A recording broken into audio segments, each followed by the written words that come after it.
How's it going, guys? This is your Budget Gamer here. So on the last episode of The Witcher 3 Blood and Wine, we fought a bunch of bodyguards, and then we ended up fighting this giant right here.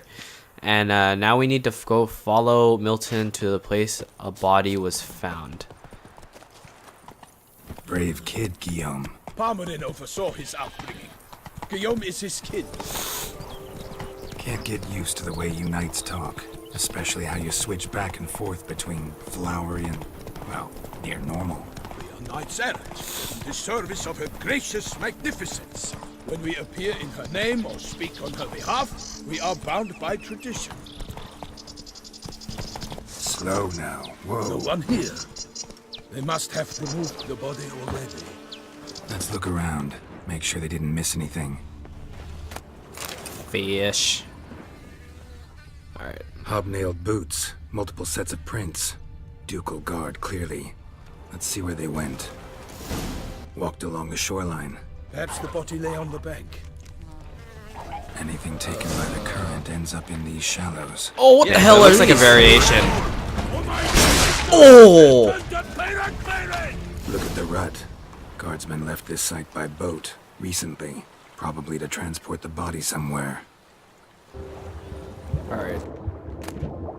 There you go. Kerchief, monogrammed DLC.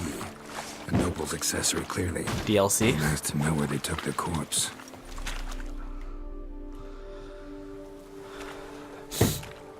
That's probably an Easter egg in itself. What now? This isn't the site of the murder. We know that. Current brought the body here. Corpse got caught in the nets. Guardsmen pulled it out, put it in a boat and took it somewhere. Need to find out where. I'd like to look at the corpse before it starts to decompose. The inn. Its patrons must have seen the guardsmen, which direction they took. We should ask there.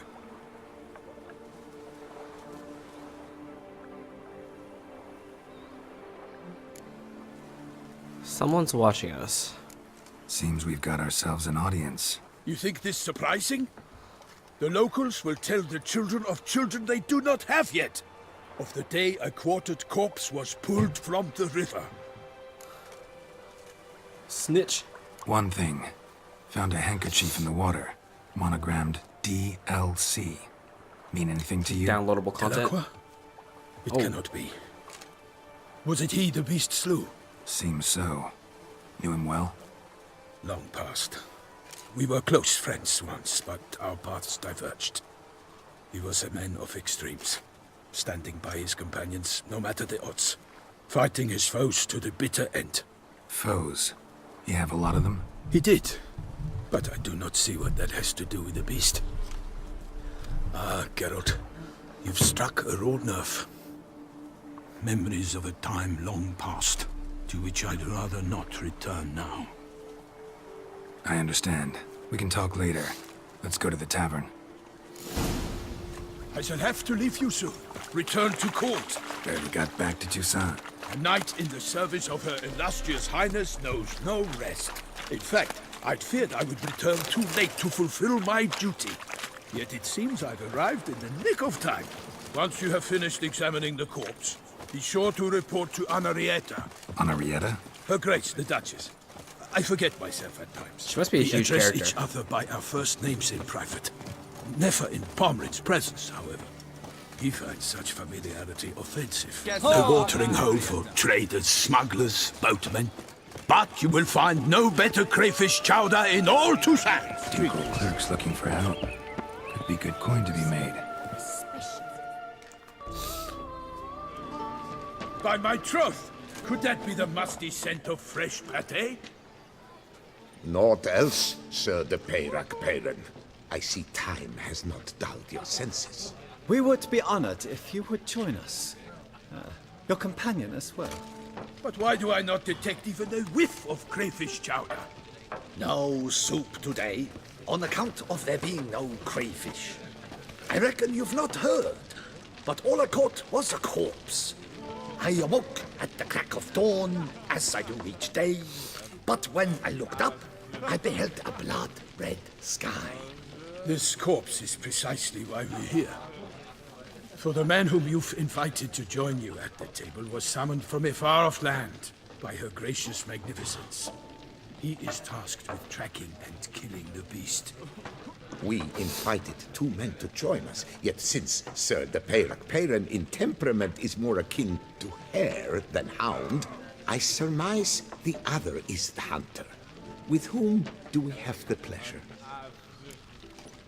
I'm Geralt. Name's Geralt. A humble introduction. You've clearly not tarried long with Sir de Peyrak. Spare us the petty insults. Geralt is a master of the witchery trade. He has questions concerning the beast's last victim. I was the one to find the corpse. The sun had just risen when I awoke, sat straight up in my bed, looked out the window, and beheld a sky red as blood. Ask Geralt, please, or we shall be here till winter. The sky was red, then what? Must have been early in the morning.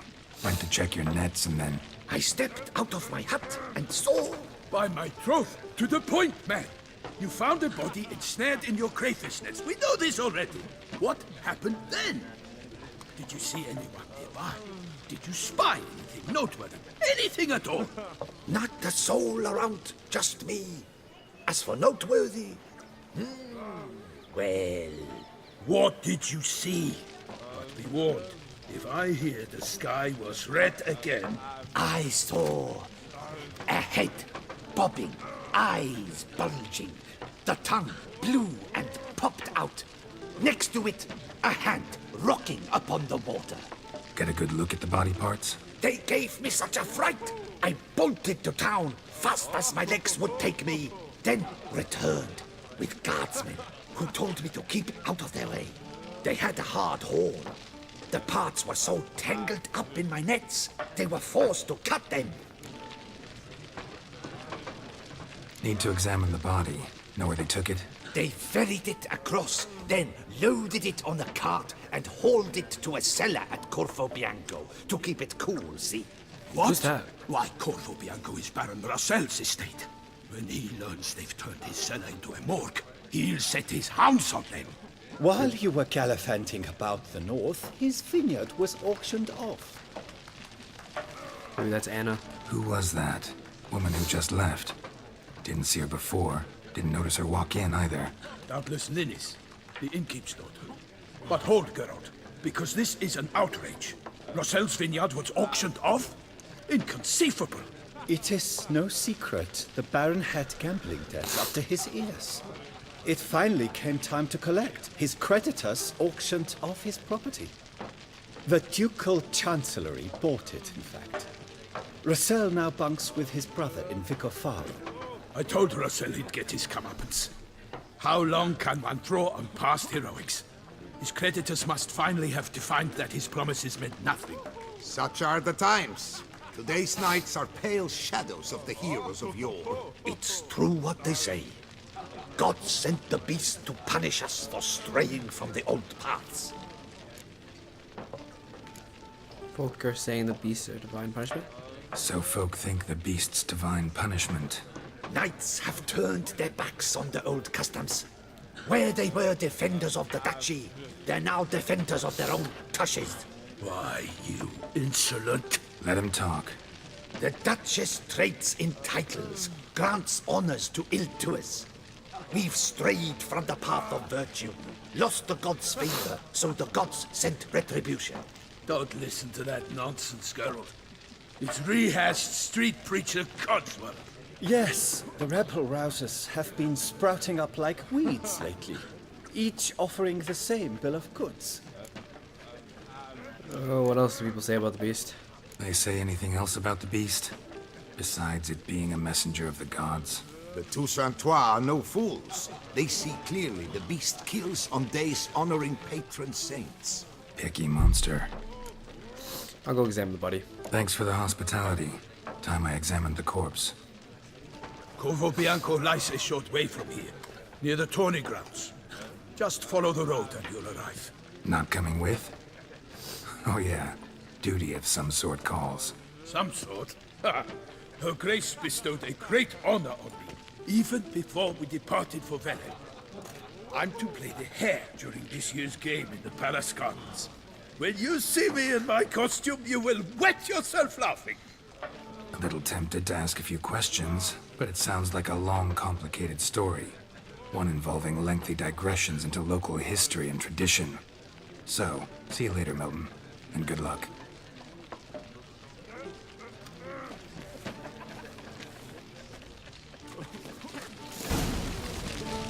Little Corvo, Bianca. Oh. Damn it, killer must still be here. You okay? Guess Throat not. torn open by man-like jaws. Man-like, except for long fangs. Busted ribs, blood from the ears. Took a solid hit. Massacred by a vampire. Not an Ekimura, though. Or a Fletter. Oh, I guess I'm gonna fight Gotta us. be. Oh, whoa. Okay, and she's vulnerable against the magical trap, moon dust, vampire oil, black blood, Footprints. or Yarden. Small, bare feet. Lead deeper into the cellar. Hurled against the wall with great force. Took a lot of strength to batter this down.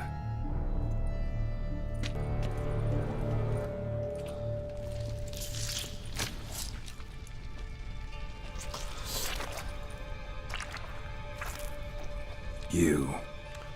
Saw you at the inn. Whoa, she's not at all what I expected. I know what you are. Don't know why you killed these people, though. Clearly wasn't for their blood.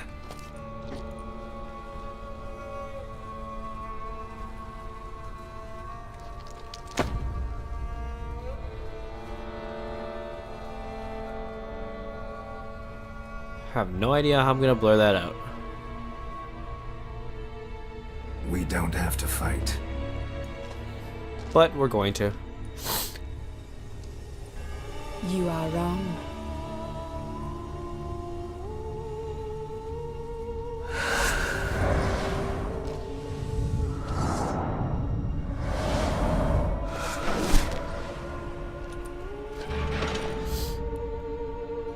I cannot let you leave.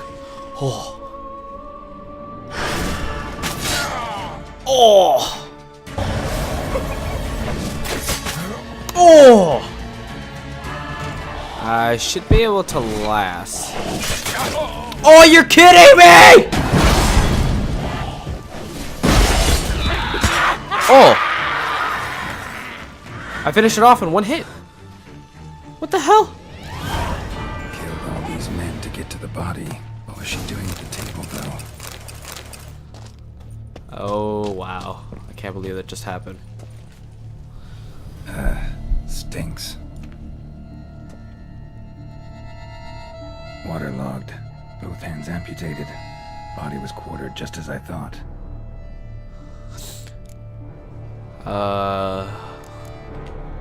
Third hand.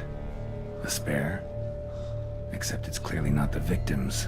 Guardsmen must have not noticed it as they picked everything up. How's this possible? Still warm. Blood still flowing? Several monster species can regenerate. Never heard of that happening to their severed limbs, though. Or of their limbs seeming completely alive after so much time. Examine the tissue more closely later. Might learn something.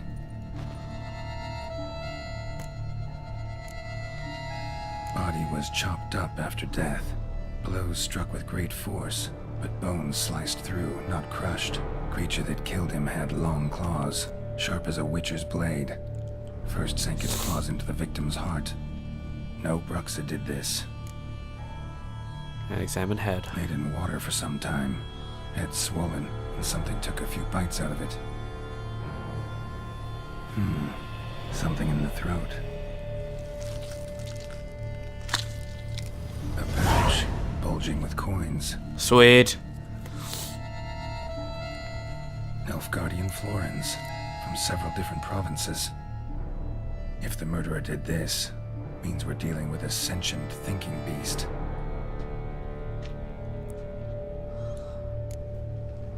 End exam. So, murderer was clearly a monster, but not a Bruxa. But then why'd the Bruxa come here for the severed hand? And who does the hand belong to? Why the hell's it still warm? Now, pouch shoved down the victim's throat. What's the significance? And why was he chopped up into pieces? Lots of questions, no answers so far. Need to know about the other victims. I'll ask Palmerin to get me in to see the Duchess. Yeah, I feel like this will all come back full circle, like later in the game, and more secrets will be revealed. But I'm just gonna end the episode off here. Thank you guys for watching. I will continue in the next one. Peace.